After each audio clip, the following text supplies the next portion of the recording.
live. Excellent. All caps, we are live. So live. Tyler is here.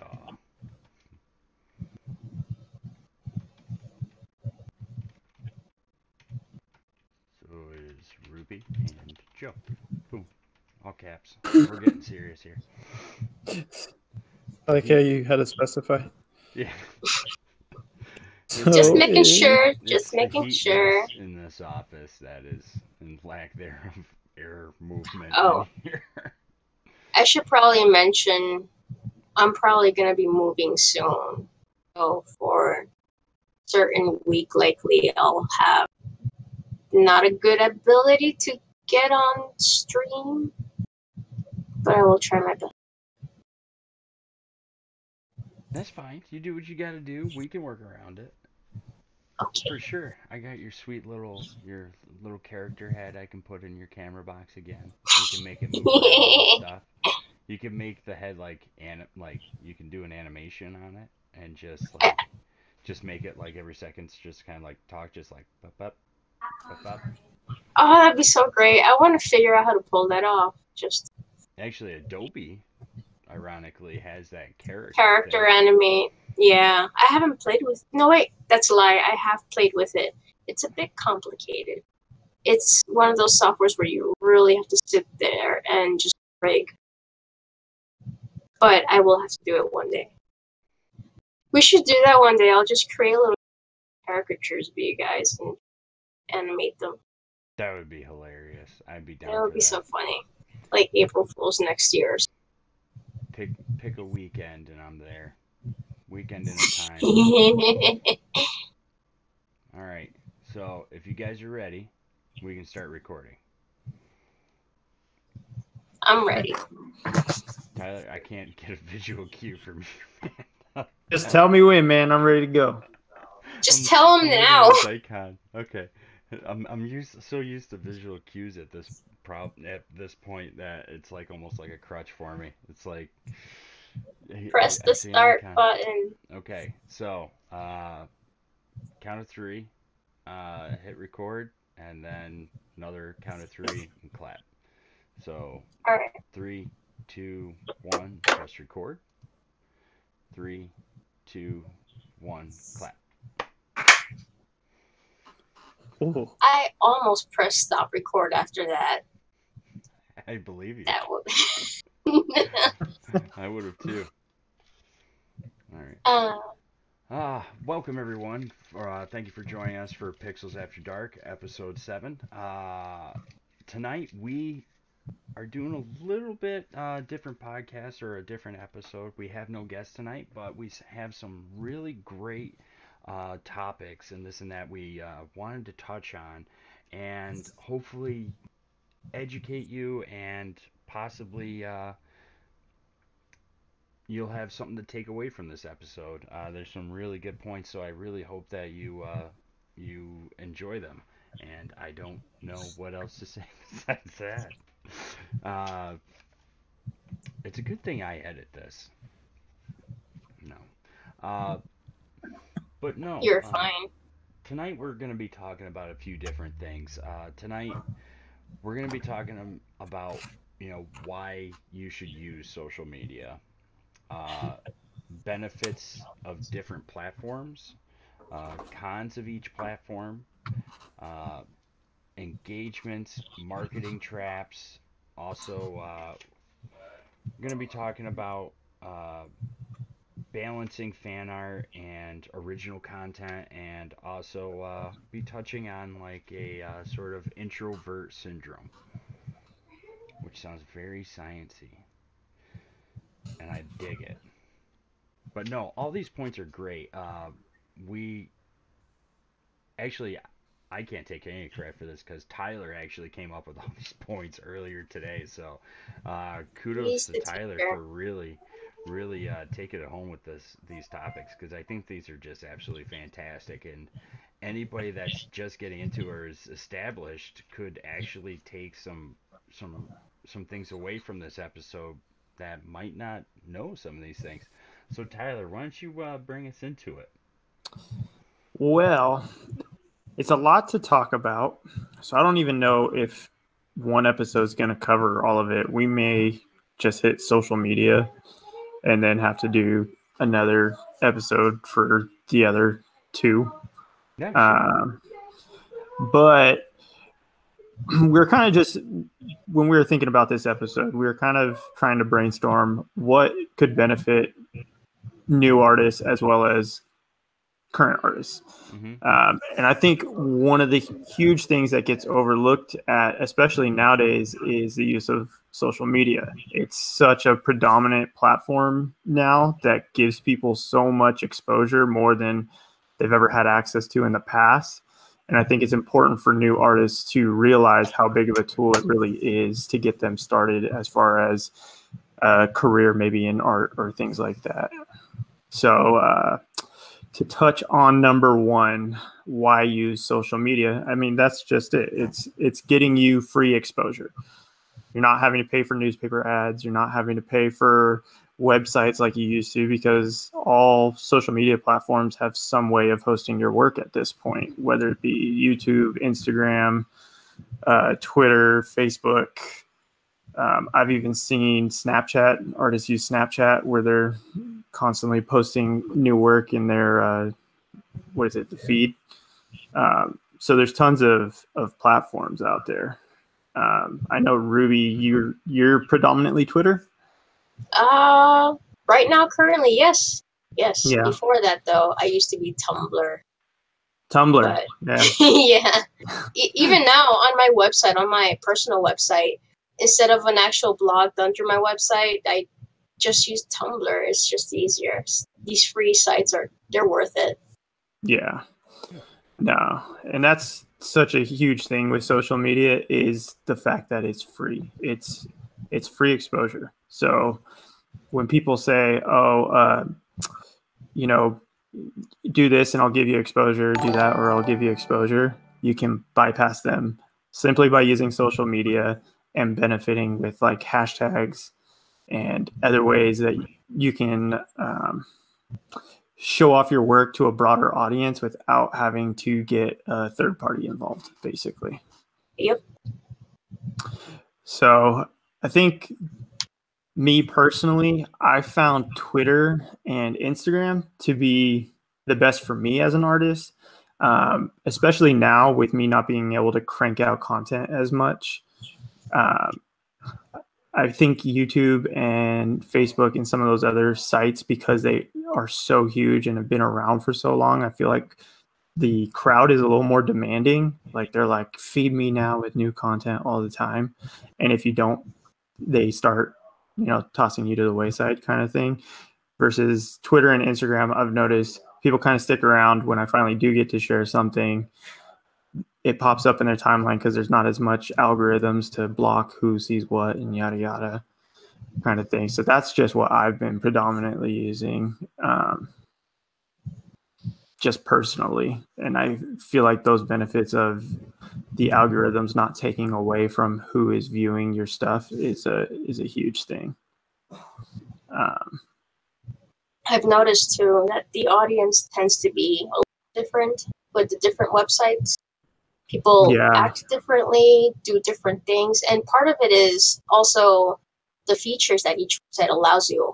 So that's another thing too to consider. Like, if you're a writer, the more bloggy sort might be better for you. Obviously, if you do videos, it's likely the best idea, probably. Mm-hmm. Which, if you're streaming, there's multiple options, but try it out and see what. But also, I think it's important also to keep in mind the popularity of each one, because, like, let's say you find one that's good for you, has excellent features that are perfect, but there aren't many users or it's not very active. So that's something else to consider as well. Yeah. No, that's a huge thing to consider. I think that's why I kind of predominantly stick with Twitter, because it is so interactive. It tends to carry a large population all the time. I want to say I agree. I was using Tumblr for the longest time, and I have many followers on my blog, but it's not nearly as active. Not on my part, but the community. Well, no, that's a lie. The community is quite active, but the audience is different. I wanted to grow as an artist and do things like take on commissions. Hmm. And while I never actively, I never actively put myself out there, it was funny to me that with much less followers on Twitter, I was still being approached on Twitter for commissions, even though I wasn't saying that I was looking to do commissions. So that's an interesting experience I've had between different platforms. No, that makes sense to me. I know commission wise, I was much more successful on Twitter than Facebook. And like you said, it was, I think it was because of the easy availability for people to contact me on Twitter. It was, you got to instantly respond to a post that other people had retweeted and liked and things like that versus Facebook. Feel like or even Instagram. Yeah, you can't retweet there. You can only repost someone else's work, which means it's less likely to get passed around. Right. Yeah, no, that's a really good point. So do you feel that Twitter, as far as the social media platforms, is easier, allows people just a sense of ease with reaching out to artists and contacting them directly for either commissions or asking questions or just communication in general?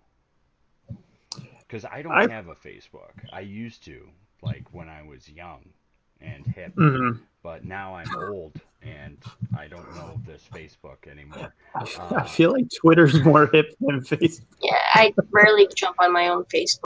It's the audience is completely different. But no, yeah. What would you say the top four social media platforms somebody should look into when getting their artwork out there? So me personally, this is kind of how I break down the social media that I engage in. So my number one's Twitter, and that's purely because of the ease of access for people to pass around work, to comment on work, and to get a hold of me if they need to get a hold of me. Also, it lets people kind of see another side of me where I kind of tweet stuff about my day or things that I agree with, things I don't agree with. So they kind of get a little bit of my personality as well, which can sometimes influence people on whether or not they like your work. I know me personally, if I don't agree with someone's personal beliefs, I'm not really going to then be like, oh, but your artwork's awesome. Yeah. You know what I mean? You don't want to approach them. They're less approachable because of that. Exactly. So me in deciding if I'm going to purchase an artist's work, that's a huge thing, is how they, what's a good word for it? Portray? How they portray themselves on the internet, basically. And I feel like Twitter gives you a bigger scope of their personality than some of the other platforms. So Twitter's my number one. My number two is Instagram. From an art perspective, it's really easy to create a giant portfolio of artwork purely based off of pictures. So if someone's like, dang, I want to see what this guy's about in 2 minutes or less, then go on Instagram and click on your profile, and you've got years and years of work that they can scroll through in 30 seconds. You know what I mean? Yeah. And being able to stop and choose different pieces if they want to look at it in more depth and stuff. So those are my another thing. With Instagram, I've ended up splitting my account into two. I created a whole new account where I'm only posting artwork just precisely for that reason. Mm-hmm. Whereas my original one is a mixture of everything, like everyone. So that's something else too. So you have more like a portfolio account. Yes, exactly. Everything and anything account. Exactly. Sorry, I interrupted you. What's your No, you're good. First is Twitter. Second would be Instagram. Third, I use ArtStation, and that's my professional account.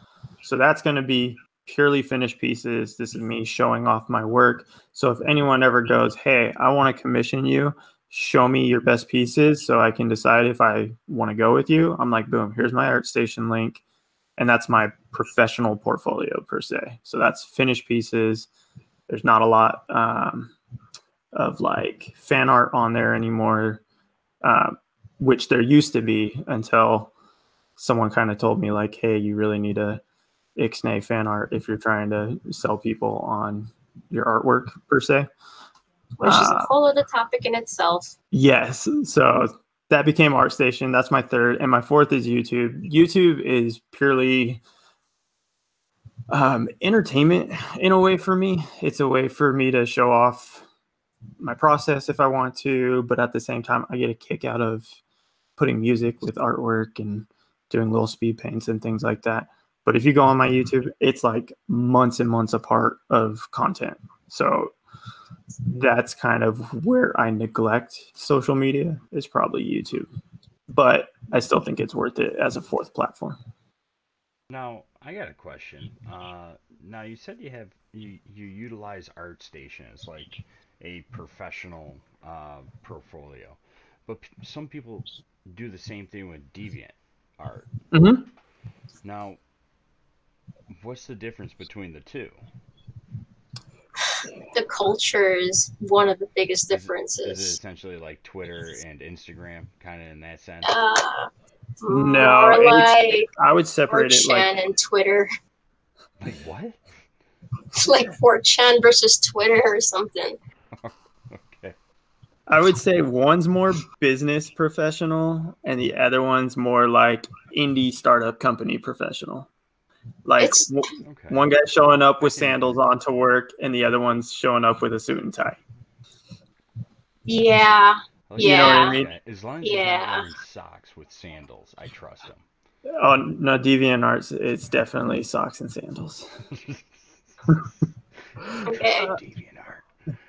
I don't know. Not for No, professional. I had to ask that question because I'm sure I'm not alone where some people might actually be trying to get their artwork out there and want to utilize one of those two platforms and go, you know what? I should really put together a DeviantArt. I should really start putting my stuff on an ArtStation, getting that and developing that on top of my social media engagements. Yeah.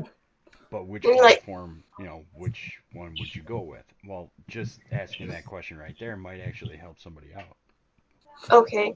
Can I give that one a shot a little bit and then just because long time ago, like 12, 15 years ago, DeviantArt was the thing for artwork and it flourished for selling commissions.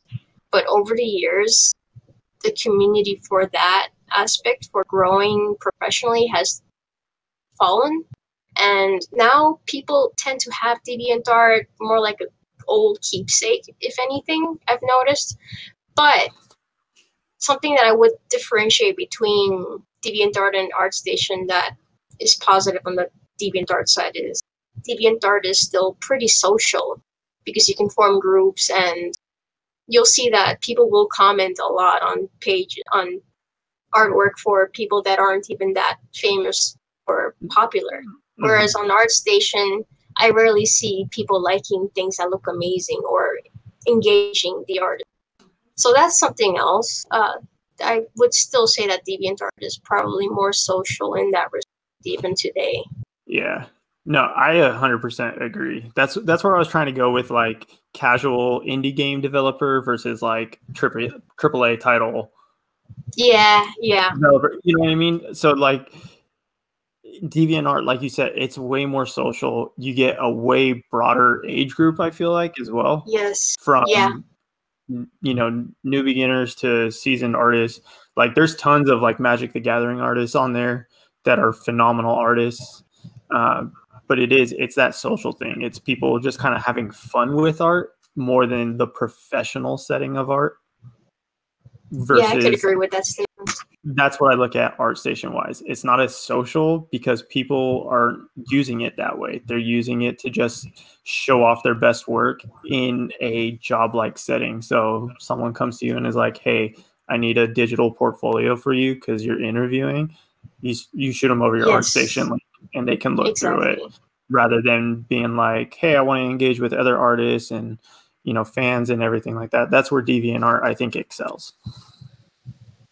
Yeah, for sure. I wholeheartedly agree with that. And DeviantArt has tried to do something similar, but it doesn't seem to really kick off.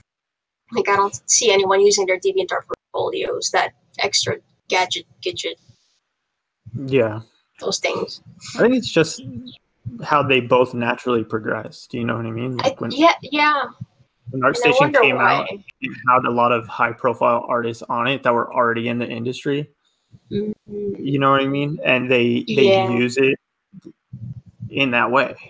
Like ArtStation has a monthly magazine that comes out where it's interviews with high profile artists in huge companies, guys that have been doing it 30, 40 years that are, at the top of the career field. Basically, everyone wants them to work on their stuff kind of thing. That's what ArtStation pushes as far as content versus DeviantArt. I feel like it's just like, woo. Humans. Yeah, like it's hard to explain. It's just like DeviantArt is just, it's more fun but less serious. So I wouldn't want to use Yeah. it as a professional portfolio. Yeah. It's a casual. But I mean, Yeah, if it works out for you, though, I mean, if you send that over as a portfolio to a job interviewer, if it works, it works, right? yeah. I mean, at the end of the day, whatever works is going to work. It's just what's going to give you a better opportunity. More than likely, ArtStation professionally is going to give you a better opportunity, and it has that whole job section too. That's true. Yeah, I'm always getting those emails saying, "Hey, new jobs for game development." Yeah. Yeah.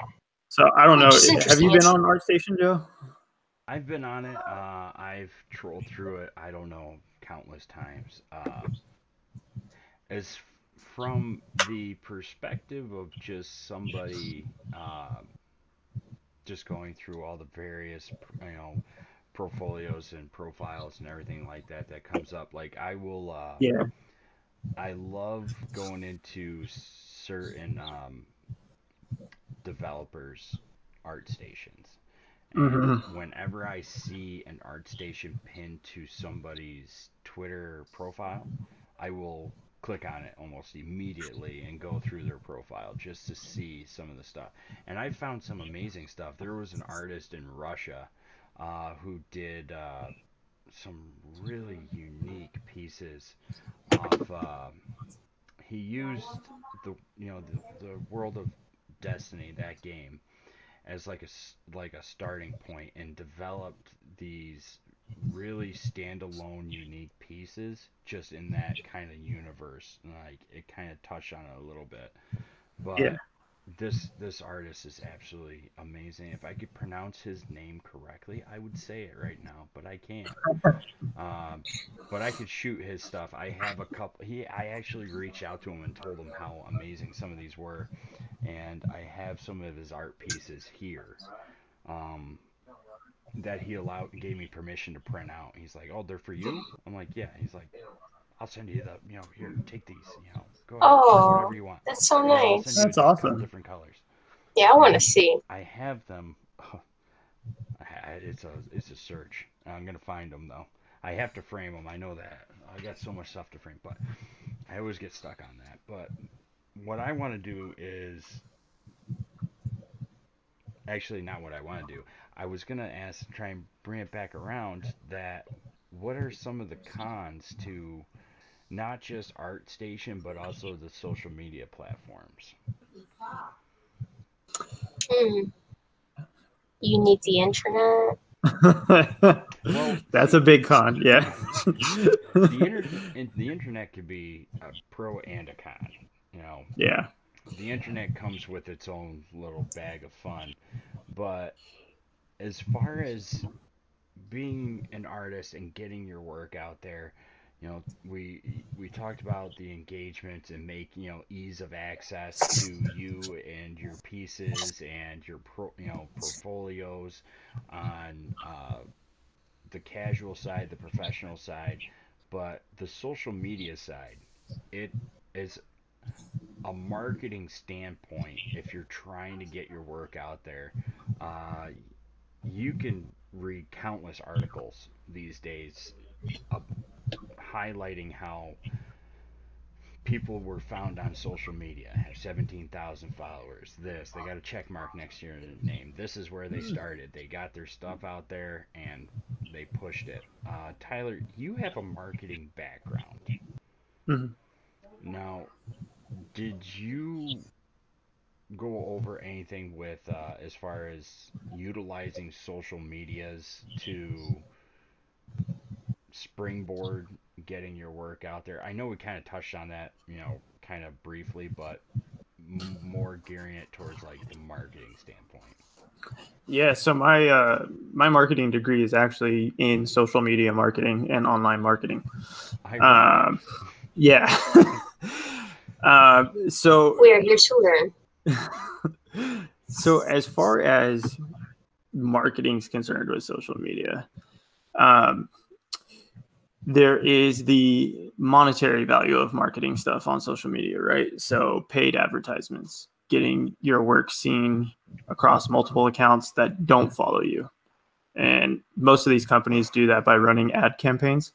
Yeah, I've seen that. Right. So like right now, anything run by Facebook, so Facebook, Instagram, Twitter what does other? it too. Yeah, I'm trying to think of the other Facebook corporation that's big. MySpace. Right. Is that Facebook already? No. Did they buy that? No, MySpace is long gone. Well, let's just stick with Facebook and Instagram because they're the two bigger ones. So right now, you can run advertisements on there from $5 to hundreds of thousands of dollars, right? Mm-hmm. But basically what they do is they monetize clicks on your ad. And depending on how much money you put towards the ad, those monetary values for clicks get eaten up, right? So let's say you put $5 down. Well, that might only get you 10 click engagements before the ad ends, right? Or let's say you put $100 down. Well, now you got 1,000 clicks before the ad ends. So that's kind of how they use their monetary values with running campaigns. And you can extend those $5 per day. You can say $5 for the whole campaign, however long that takes. There's different ways to set it up. The benefit of running those ads is that when you run an ad, it's engaging people that aren't already in your circle, right? So you actually check this little box when you run an ad that says people outside of my social media connections, and that'll then shoot it off to anyone that you don't already have contact with, which is nice because you want to get it to people that don't already know you. You can also target certain regions. So if you do like a Western painting and you're like, man, I think this is an awesome painting, I want to advertise this. Well, you're not going to want to advertise a Western painting to, let's say, a group of individuals that are into like postmodern art or something like that. So you can target different demographics and also different regions. You know, Western paintings might do really well in New Mexico, Utah, places where the Wild West was a big deal. A lot of people like that heritage kind of thing, so they might connect with it better. So you can say, I want to run my ads only in this region. So that's another way of benefiting from using those paid advertisements. And Twitter does the same thing. I believe they run their campaigns really similarly. The only difference I know with Twitter is it's not per click, it's per view. So unlike Facebook and Instagram, where someone actually has to click on the thing in order to eat up the money, Twitter's like if someone sees it and they could see it just scrolling through their feed, it's going to eat up that money. So it kind of goes a little bit quicker, but it's also cheaper per view. So there's a bonus there. But as far as non-paid marketing, biggest one is hashtags. starting your own hashtag or utilizing hashtags that are already big in whatever community you're trying to get to.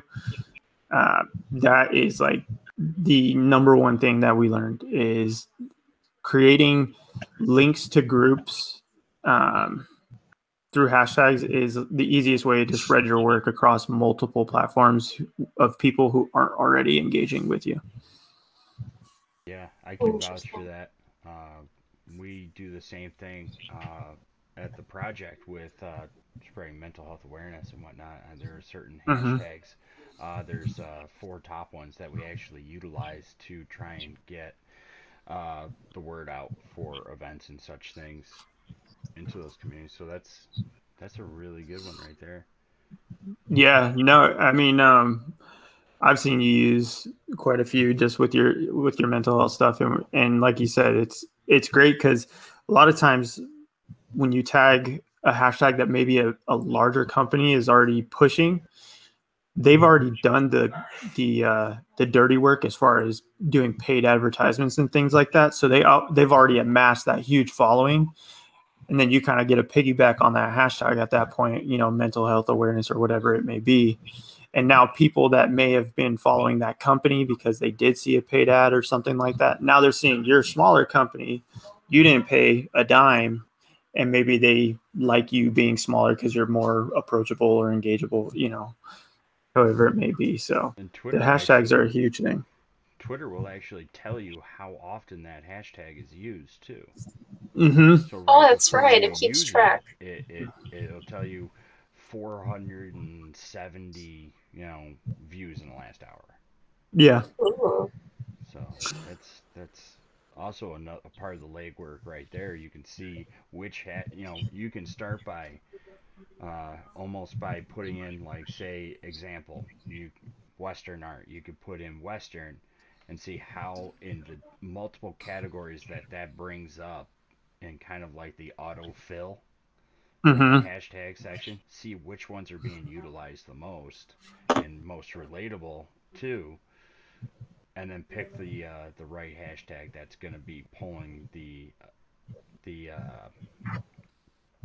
most views. Yeah, absolutely. Absolutely. There's one thing with hashtags though that you have to keep in mind. With Twitter, you can use as many as possible. It doesn't deter people from looking at your post. They've actually done studies on Instagram. If you use over 8, it actually turns people off from clicking on your content. Interesting. Because they think you're spamming. Oh. So subconsciously, it's not even that they look at it and they're like, oh, I automatically hate this because there's 8. Just subconsciously, they look at it and it looks like spam, so they scroll past it. Interesting. So that's something to keep in mind when you at least use Instagram and you're doing hashtags.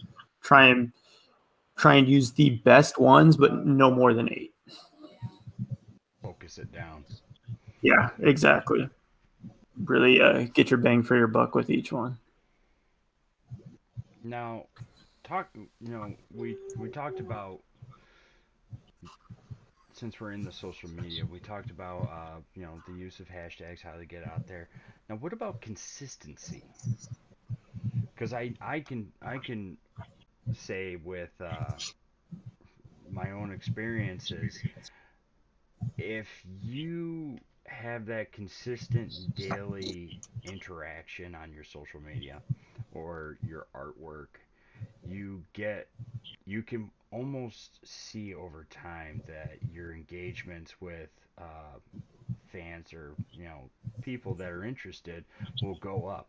But if you take a week off, you could see those numbers start dropping really, really quick. So oh yeah. What would I can vouch there. Considered a good consistency to encourage engagements? That's a hard question. I mean, it's kind of almost like a trick question. Hi. My wife, everyone. I love her hair. Joe says he loves your hair. Okay. Yes, it's beautiful. We might have to edit this section out. Nah, I'm leaving this. This is gonna be the intro. Seriously? It's art. Yeah, your hair's art for sure. It's vibrant. So consistency. This is kind of a tough one because it really depends on the level of followers that you already have, right?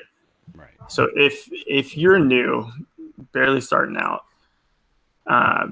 it's once a day at least.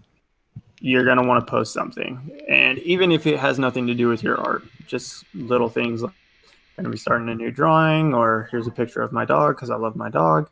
Anything like that is going to benefit you in some way, because no matter what the post is, it's going to show who you are as an artist. If it is artwork, it's going to give people content for them to feed off of. So definitely once a day if you're just starting out. I'd say once you've established a pretty good following and a pretty good community, then you can kind of back off a little bit and focus more on like well-developed content, even though it's not as frequent, because you've already got that base there. They're already hooked kind of thing. So that's consistency. Like I said, it's a very hard one. It kind of is going to vary depending on each person and depending on the community that you want. If you want a really active community, you're going to have to work for it and post daily, sometimes 2-3 times a day, depending on what platform you're on. I know Instagram, a lot of people post 2-3 times a day. And that's just because in today's world, people need constant, like a drip feed of content. What's it called when they say you have to remain Diligent? No, not diligent. It's the word that they use when people are struggling on social media to stay relevant. You have to remain relevant. Yeah. Yeah. So biggest advice for new artists, post something once a day, even if it's not your art. That would be my number one thing for people. Because like I said, at the end of the day, it's gonna let people see who you are as an individual rather than just as an artist. And then your artwork's kind of the cherry on top for people. Interesting. I never thought about doing it that way. I tend to go for quality or relevant things over. Yeah. I mean, my growth is steady, I guess. So I see that it's working for me. Yeah. And since I don't rely on needing that attention particularly or anything, it's okay. Yeah. No, like I said, once I feel like you've already established your community anyways. So at this point, you're gaining a steady, group of followers as you post relevant content each time, versus someone that is just starting out, never shared a piece of art or anything like that before, or even maybe, I don't want to say your artwork's not as good, but maybe not as polished and refined as someone that's been doing it a long time. Because for example, let's take a kid in high school, maybe just started drawing, and he wants to start working on his skills and developing. Well, he's not going to gain as many followers as, let's say, someone like Clinton, who is already like a master artist. He can share one piece of work and get 20, 30 new followers simply because of the quality of his work versus that kid in high school. That's fair, yeah, of course. And then, of course, there's some people who just kick it off really fast. There's also the factor of getting that lucky retweet, from that one person. Timing as well. Timing. Making sure you post relevant content during yeah. Especially people that do focus primarily on fan art. Like if there's going to be a movie coming out for Power Rangers and you're a Power Ranger fan artist, post your work around the time of the release of the movie, because people are going to be talking about it. People are going to be into it. They're going to be looking up those hashtags. You can get a huge amount of following simply by sharing your stuff on the right day. Yeah. I've seen that happen several times. It's fun to see. It's fun. Yeah. Who was that? Oh my gosh, I'll find her real quick. You go ahead and do that. I get this visual.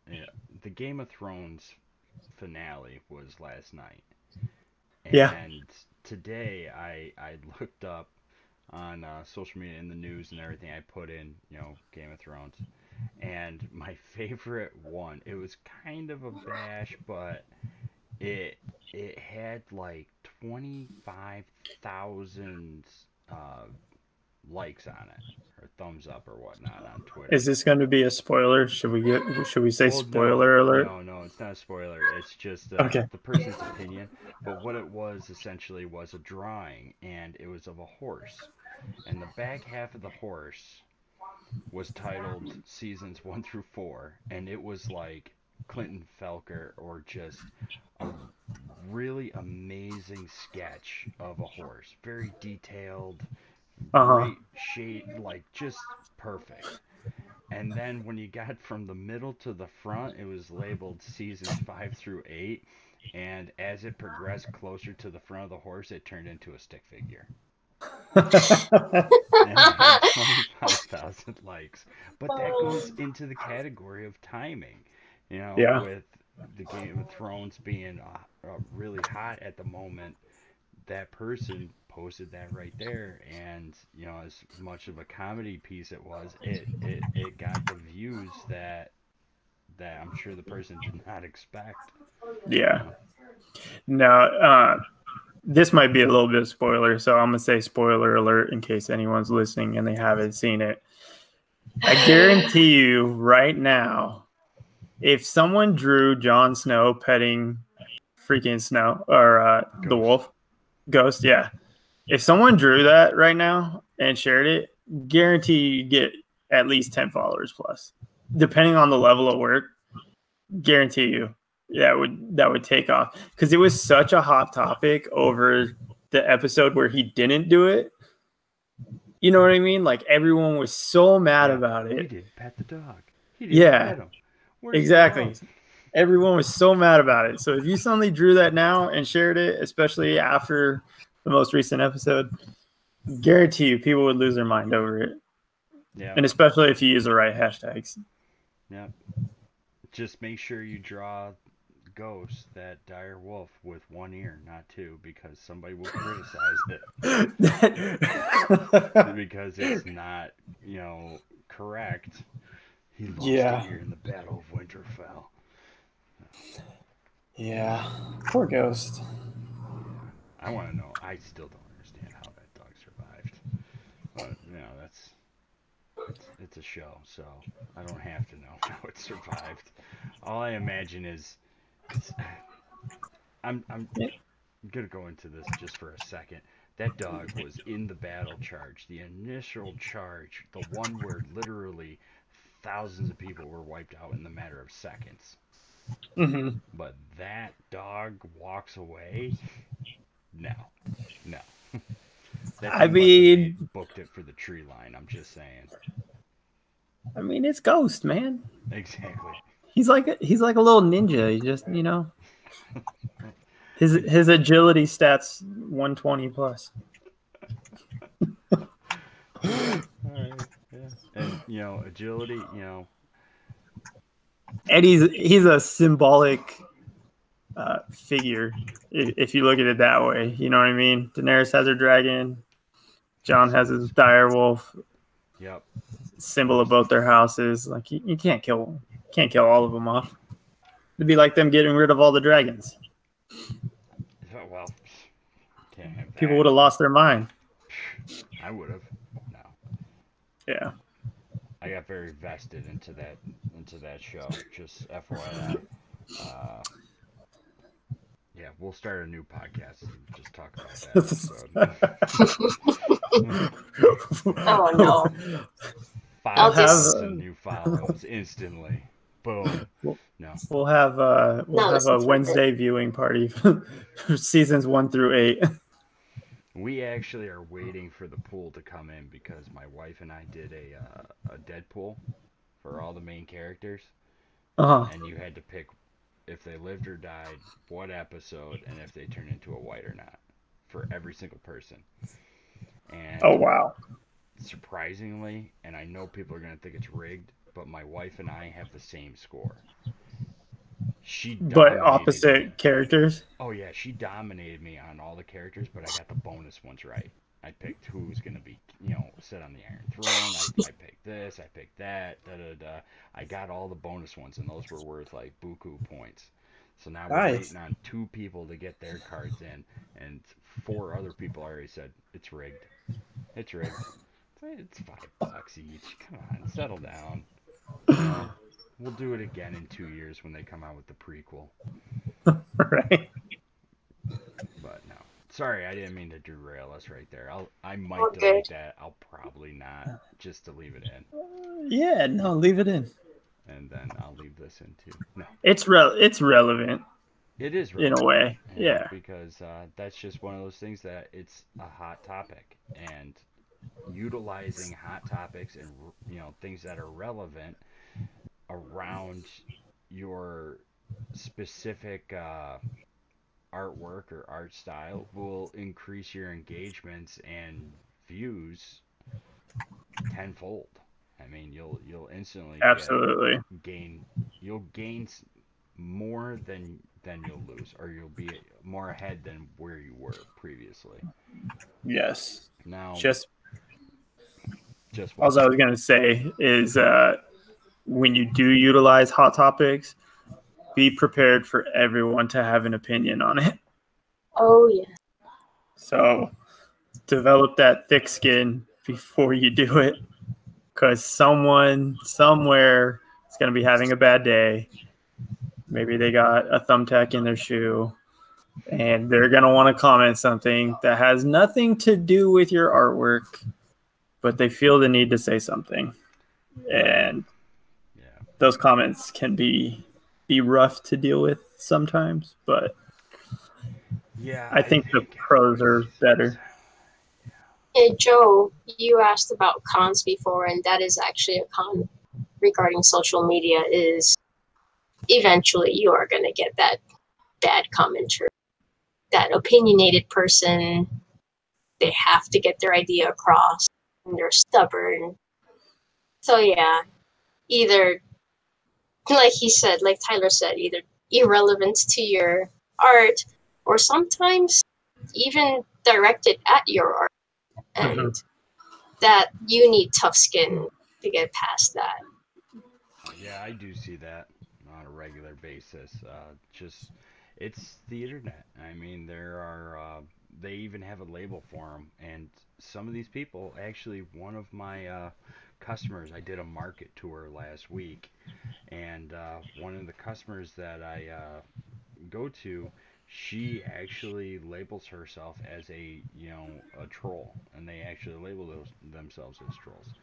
For some reason, that some people, that's their escape, is just kind of ragging on others, or ragging on topics and this and that. So to each their own, but that is one of the downsides to utilizing the internet and social media. So Yeah. grow a little bit of a thick skin and take everything with a grain of salt. Yeah, I mean, my best advice for handling stuff like that is just ignore it. If you worry about every comment you'll ever get on a painting or a piece of artwork that you share, you'll literally drive yourself nuts. So yeah, I tend to just try and focus on the good ones, the good critiques. I mean, and that's not saying, you have to focus on every comment that's like, oh my gosh, I love your stuff. There's definitely comments where they're giving you a critique, but it's in a positive way to help you get better. So I wouldn't say disregard those, because I see some artists that just have walls up and someone puts like an awesome critique and you're like, man, that would really help them. And then they get super defensive and like jaded over that comment. So it's like, I wouldn't go that extreme, but definitely the ones where people are using like malicious verbiage or trying to purposely bring you down, just skip over them, block them if you need to, do what you got to do. because that's what's awesome with social media. If someone's being an out and out asshole, you can just be like, okay, bye, and block them, and you never have to deal with them again. But that's definitely, like you guys said, that's a huge con of using any social platform. And even on our station, you get comments like that. So it happens in the very business professional setting as well. Can't escape it forever if it's public. Yeah. Which this kind of brings up a second con that I was thinking of. If you don't want people to really dig in and find out who you are, don't use social media.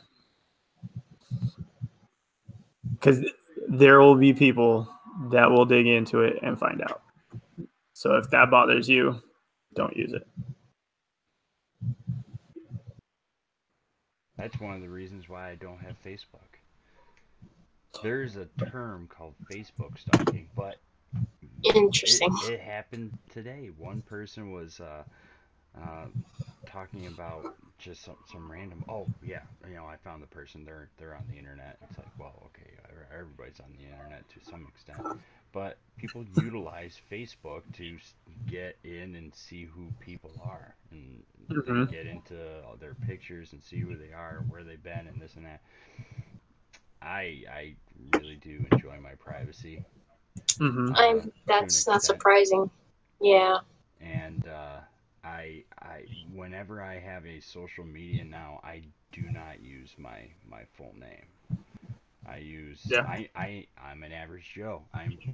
There is nothing special about me. You don't need to go finding my full name and seeing my two little girls or what I'm doing over here. Absolutely.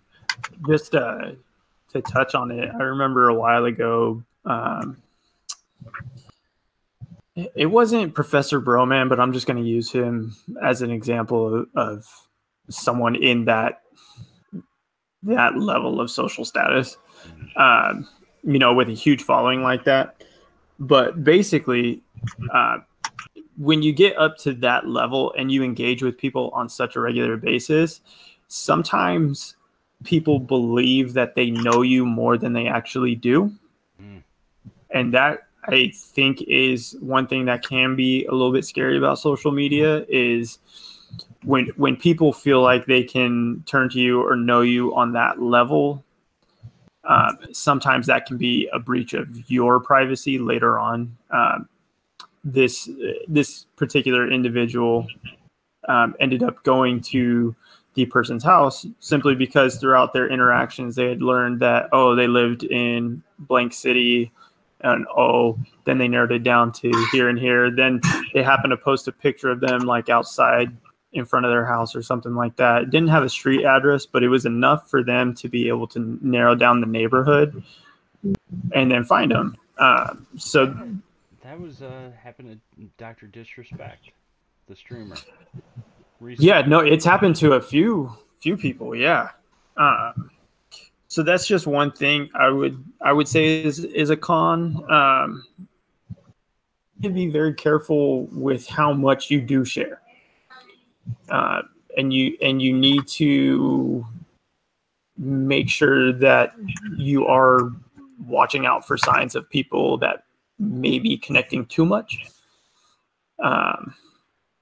That's just something that I've seen with, like you said, multiple big streamers, multiple big artists. I've had stories of artists going to certain conventions and people being a little too friendly, that they've never met, kind of thing. And then when someone's reserved to that, like someone's coming up to give you a hug, you never met them before. Some people might be guarded from that, and then it kind of gives that person a negative vibe, and it starts a whole issue. But it's just you just need to look out for signs of stuff like that happening and make sure you're protecting yourself as well.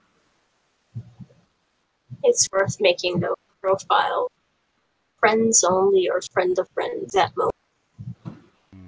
I think it's worth it. Now, that's a lot of good points right there. But there was one point in in the midst of all that, with talking about utilizing hashtags and timing and stuff like that. But I was hoping you guys would be interested in going into balancing fan art and original content with social media. Maybe you seem excited. It has bitten me in the butt not doing more original stuff. I don't currently have a large enough gallery of stuff that is on level in skill as my fan art stuff, since my fan art work is more recent. And I've been approached for by a blogger if they could host my artwork and just interview me briefly, but because of their company, it could not be IPs that I don't own. So I missed that opportunity. That was sad. Yeah, that stinks. Yeah, I mean, here's the thing. Fan art is awesome. I think it's one of the biggest compliments you can give to a developer or anyone who produced the original content is to mimic or do fan art based off of their work. But I think people need to remember that fan art is just that. It's being a fan, and you can't expect more out of it. Like I feel some people do. Some people think that you can kind of make a career off of it. And at the end of the day, whoever owns that original content can always withdraw from it. I think Bungie is a very unique company in how much they allow creators to utilize their IP. Technically, they crack down on fan art and it's selling, but they're very, very soft on it. So I think, there's a spectrum there. Yeah.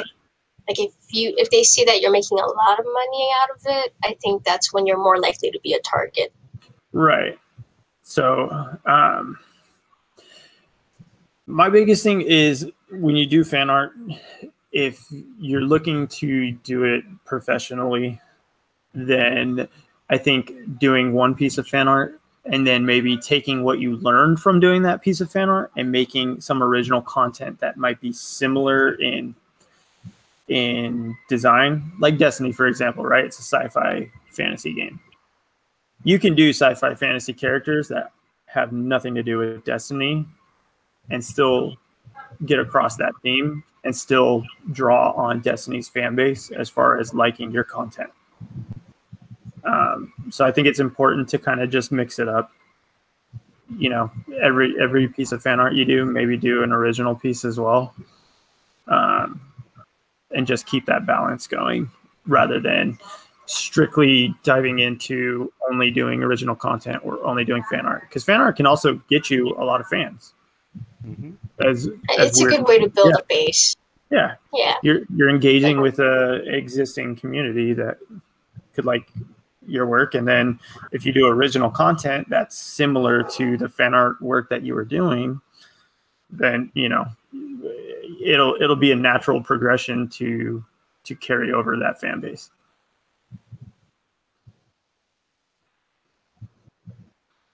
Good advice. I need to take that advice. Right now, I think. Go ahead. No, it's fine. I was just gonna say, I think a lot of artists need to do that because I think a lot of artists do get hyped up in the ease of creating fan art and gaining that following because of your fan art, that you get wrapped up into that, so to speak. That sometimes you can trap yourself into. That's all your fan base knows you for, then when you finally do original content, it might not be as well received. Yeah, that's a good point. Well, I know the pieces that you've done, Tyler. You've done some amazing fan art around the Destiny universe, that sci-fi. But if if you really look, dude, I've watched so many, of you streaming back in the past and just looking through pieces and stuff, and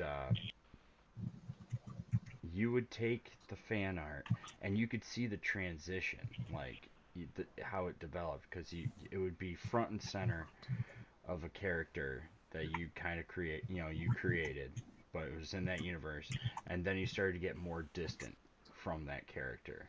You Mm-hmm. started building environments. There was one where it was kind of like a I don't know if it was a fire, but it was like a sunset scene where it was a guardian from the Destiny universe on like a cliff line.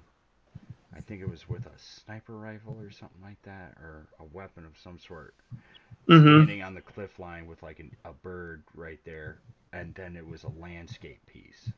It was just Mm-hmm. incorporating that, and then it started getting more and more distant, and then at one point in time, I found your Etsy or an Etsy, and there were these amazing underwater pieces that literally looked like a goddamn picture.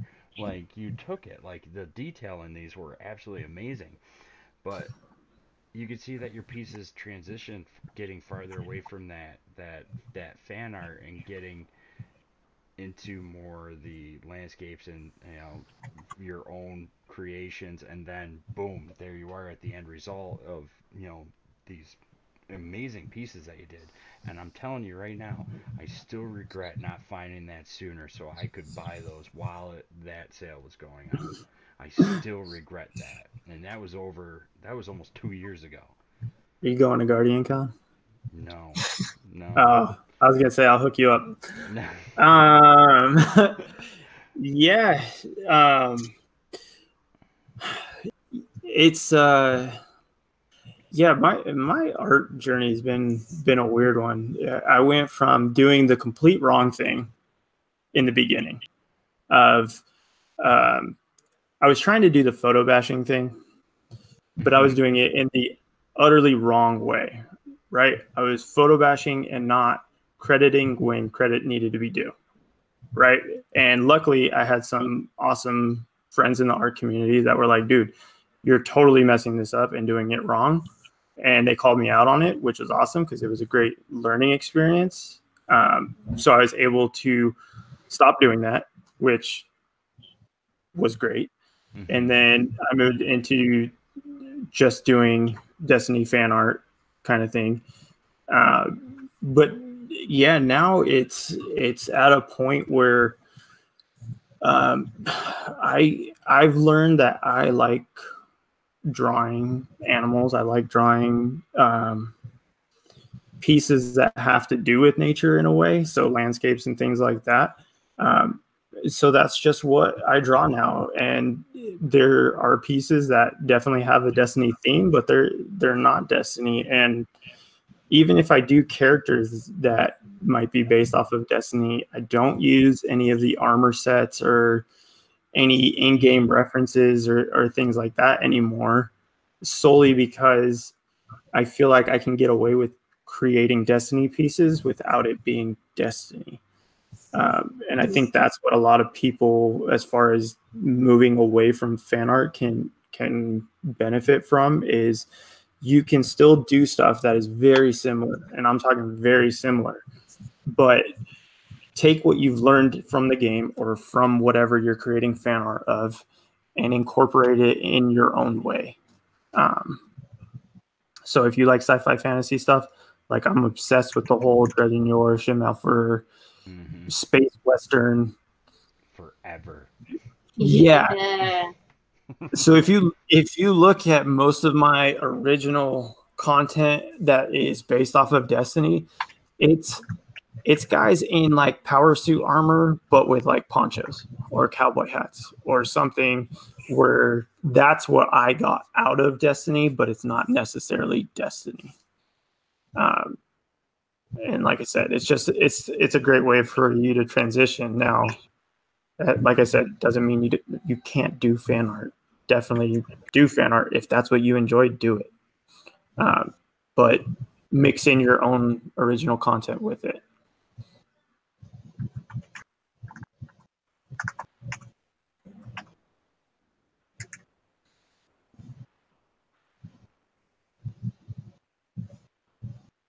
I think that's That is absolutely fantastic advice right there. I didn't know what to say. I was trying to put it together in my mind at the same second. Yeah, I feel like that one would be like be awesome if I could somehow show you guys what I was kind of talking about, but at the same time, kind of hard for listeners to see video. Well, if you have, feel free to throw your YouTube out there if you have a specific video that you think could help sell that point. And Yeah, people listening, no doubt, will go and check it out. I mean, maybe I can share it on our Twitter later. Just mainly what I was talking about with like doing fan art without doing fan art, if that makes sense. Like doing stuff similar but different. right? No, I think that saying it like that is easy enough to digest. Um, if you're a fan of a specific genre or game or book or whatever you might be interested in and you like drawing those pieces, you can you don't have to follow everything to it. You don't have to throw it into example, Spider-Man. Spider-Man, he's got the red and blue suit and this and that and the characteristics that you would recognize Spider-Man with. But you can alter him and make him you can change it to make it your own piece, but not keeping to that. Words not coming to me. I want to say Like I a want to say direct copy. direct copy or characteristics of that would make Spider-Man Spider-Man. I'm using him as a reference because I have a a print on my wall from an artist who does stuff, and he built his own. He created his own like subgenre of famous characters and stuff like that. And Hmm. this one sits right here. And what he does is he loves comics. He loves comic characters and this and that. And I've met this artist before, and he's absolutely fantastic. And he's so nice. He altered them to utilize some of the um, most recognizable characteristics of a character. So, say Penguin from Batman. Penguin from Hmm. Batman has a monocle, the long cigarette thing coming out of his mouth, and a top hat. Yeah. Usually the color scheme is very similar, but he switches it up with like robots. Like he creates robots out of them. So this is what he did for Spider-Man, which is I'm gonna get a glare, Ooh. but he essentially made him No, a that's really robot. cool. So he took the basic like characteristics of Spider-Man, but he made Hmm. it his own kind of piece. yes, he Yep. did. No, see that's exactly what that right there is exactly what I was trying to like say with you can do stuff that's very similar. I mean, that is extremely similar. You know what I mean? Mm-hmm. But at the same time, it's also really unique and different, and you can tell that's his original content. You know what I mean? No one from Marvel could come to him and be like, no, you can't use that because Mm-mm. it's got Spider-Man aspects in it. You know what I mean?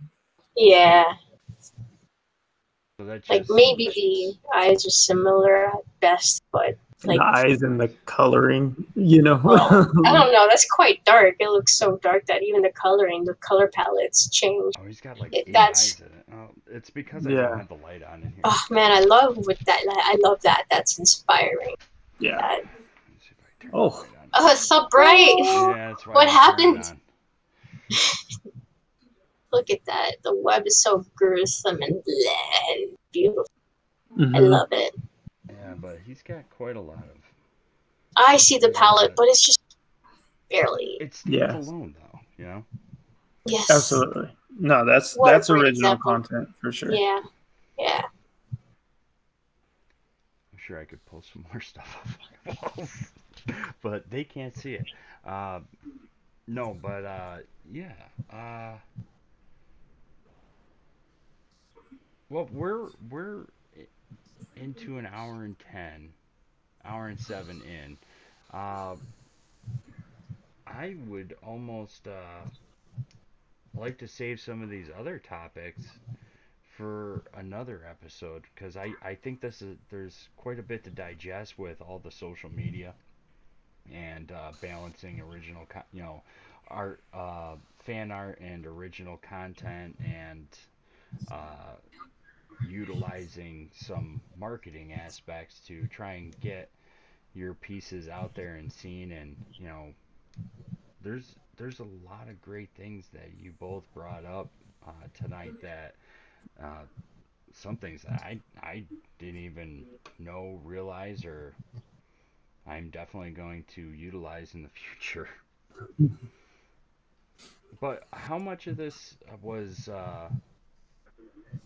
just learning from experience, like as far as the social media side of it? Mine is all learning from experience, and now I'm learning from Tyler. Yeah, I mean, I'd say it's a good mix of both with me. I definitely learned business side of working with social media from school. But also there was some really good yet hard lessons learned simply by trial and error. You know what I mean? Yeah. So I think that's just something that is nice for anyone starting out is you can kind of take our failures and our triumphs and utilize them straight away. Give yourself kind of a head start on stuff, and that's just something I feel like every art generation should try and do is constantly learn from those who tried and failed before you, because it leads to a lot of really great breakthroughs as far as technique and creations and yada yada. So if you can take away anything from this, just take away, like I said, stuff that we've been successful at, stuff that we failed at, and try and work it into your own style and your own personality and your own traits, and hopefully it works out for you. I don't know. Perfect. Yeah. The only thing I would end with, for me, I have two questions for each of you. One, what music do you listen to, Tyler, when you're working on our pieces? Oh man, so everyone's they always look at me like I'm weird whenever they ask me about musical preferences, because it's not that popular. But I listen to California reggae or island reggae. That's my go-to. That is the main music I listen to. And no, I'm not a stoner hippie pothead. I know a lot of people think that's what comes with reggae. Well, now you're just profiling. No, I get this question all the time. No joke. I've watched your streams. I know what you listen to. I just have to ask it because for some reason I got it on a post-it right here, and it's the music question. It's like, what? I'm gonna ask these guys this question. But that's just honestly that music is almost spiritualistic to me. It resonates with me so well that it's what I listen to 90% of the time. And then I do like a full 180 and listen to punk and metal when I'm not listening to reggae. So those are my musical genres. And that's kind of it. I don't listen to country. I don't listen to much hip hop. I used to, not anymore. It's just as I've gotten older, my music taste went from like this to like this, and I think it's because music to me is more personal now than it ever was. So like I said, yeah, reggae, 100%, yeah. And my last question for you is, where can people find more of your artwork? Well, hold on. Now I'm curious about Ruby's freaking musical. I was going to do both the questions for each of you. Okay. You can find me on Twitter, Instagram, YouTube, ArtStation, all TC illustrations. No, illustrates. Sorry, TC illustrates. They changed it, and now I never remember it. That's stuff your own thing. And that's actually another lesson in itself: is find your marketing name and carefully, stick to it, or people lose you. Yeah, you can tell how professional I want to take art. You got Brings me this. to my next point. Art is just for me. No. Aw. Yeah, TC illustrates on all 4 platforms. Awesome. Now, Ruby, same question to you. What music do you listen to when you're creating? When I'm not listening to Netflix or audiobook or movies, music is everywhere. My spectrum on it is crazy. I've always had some issues with music. Like, I can't do mainstream that well. But if I were to narrow it down somehow, I would say some electronic themed. I love Daft Punk, electro. Oh, 80s. I enjoy 80s. Several 80s. 80s Some are coming older. back. 80s music is coming back. And not as much Vaporwave as like or White Snake and all that, but they're Tears for Fears, man. It's one of my favorite all-time songs. Everybody wants to rule the world, man. I'm telling you. There's a band out right now. They're a really young band, but they sound like an 80s hair band. Greta Van Fleet. If you haven't heard of them, check them out. Sounds familiar. Maybe just the name is just that catchy. It sounds like an 80s band. It does. It does. But they sound really good. I enjoy them. I'll check them out. Ruby, where can people find more of your work? Look up PXL Aided Traveler, Pixelated Traveler, but I abbreviated PXL for the start because you can only fit 16 characters in Twitter. So she was going for 24. She was. That's funny. If you type in the name correctly as one word, Pixelated Traveler, you'll find me in some places where I have not converted the name. Yeah, Twitter, Instagram, DeviantArt. Yes, I still have that. ArtStation, Behance, another social platform, kind of like ArtStation. Man, you're all over the place. Whenever I take advantage, that's something I did learn in school. They're like, hey, network. So wherever I can, I'll jump in there and be like, hey. Yeah. Hi. Hey. That's funny. Dig it. What about you, Joe? Me? Oh. Yeah. Everyone needs some average Joe in their life. That's right. And that's where we end it, right there. Everybody just needs a little average Joe in their life. No, my music is few and far in between. I don't get very many opportunities to listen to music. My playlist is pretty chill. I do dig. I used to listen to a lot of just. I don't even know. I'm just your average Joe. I mean, I used to be really. I used to listen to a lot of old school, like classic rock, Led Zeppelin. Okay. Yeah. Beatles. I mean, then everything started to go into Grateful Dead and Allman Brothers, the jam bands, Dave Matthews Band,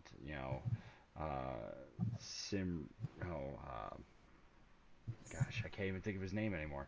Bella Fleck and the Flecktones, stuff like that, and then now everything's just pretty just chill and progressive, just an indie rock, just kind of chill. but I listen to more audiobooks and stuff like that more than Yes. anything anymore. I Yes. don't know if it's just the gray hair in my beard coming out, or What? I No. You're a I distinguished gentleman now. yes, I just really enjoy those, and I'll play them in the background when I'm working on paperwork and stuff like that, and Uh it huh. just really helps me focus down. But Doesn't it? but I really, really, really love acoustic music. So if Okay. Okay. one of my major playlists is just acoustic music, like if I'm listening to something, chances are it's an acoustic guitar. Have you heard John Williams's acoustic work? Mm-hmm. Guys, Absolutely. that's the And I used to. There was a guitarist that used to travel with Dave Matthews all the time, Tim Reynolds. And what this man can do on an acoustic guitar is absolutely amazing. Uh, but yeah, that's about it. I am an old Nice. hippie. No. All right, Joe. Where can we find you? Twitter and Discord. That's it. Average Joe, 227. Uh, most people just call me Average Joe, but that's about it. All right. I'm not as awesome as you guys. You are above You're average. more awesome. Yeah. He's on No, another you. level. My self-esteem. You guys are awesome. But No. thank you everybody for hanging out with us tonight and checking out the episode. We can't thank you enough. You can find us all at Pixels After Dark on Twitter. You could also on our YouTube as well, and on Twitch is where you can watch our live streams, and that's twitch.tv/PXL After Dark. Or Everything else. PXLS. I think it's PXL no. There's or no S. PXLS. S. There is an S. Yes, there is. PXLS Yeah. After Dark. Don't worry, I had it. People won't hear half of this. No. My ramblings will just go. There'll be no ramblings or sputters or anything. No, But we like the ramblings. Yeah. I'm glad somebody does. I listen to it and it's like cringeworthy when I hear myself rambling. It's just like, nah, I gotta cut that. It's gotta go away. It's funny. Opener for next week. I mean, next episode. Absolutely. But we hope you guys enjoyed and have a good night. Thank you for listening. Good night. Night. Bye.